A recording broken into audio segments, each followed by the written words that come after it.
حضرت امام حسین علیہ السلام کا گھوڑا ذوالجناح تمام شہیدوں کی لاشوں کے گرد چکر لگاتا اور ہنہناتا ہوا حضرت کی لاش مبارک کے پاس آ کر ٹھہر گیا اور اپنی پیشانی کو حضرت کے خون سے تر کیا۔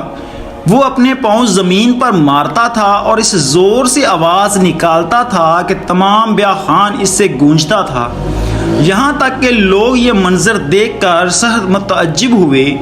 جس وقت عمر سعد ملعون کی نظر امام کے ذوالجناح پر پڑی تو کہنے لگا، وائے ہو تم پر، اس گھوڑے کو میرے پاس لاؤ۔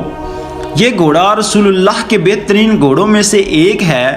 لوگ اسے پکڑنے کے لیے نزدیک آئے تو گھوڑے نے اپنے پاؤں مار کر اپنا دفاع کیا، کچھ لعین مارے بھی گئے۔ ذوالجناح نے کچھ سواروں کو ان کی سواریوں سمیت زمین پر پٹخ دیا، پھر بھی قابو میں نہ آیا۔ یہ دیکھ کر عمر سعد چلایا، اس کو اس کے حال پر چھوڑ دو، دیکھو یہ کیا کرتا ہے۔ جب گھوڑا لوگوں کے ہجوم سے نکلا تو امام کی لاش کے پاس آ کر اپنی پیشانی امام کے خون سے سرخ کی اور ایسے رویا جیسے کوئی عورت اپنے جوان بیٹے کی لاش پر روتی ہے۔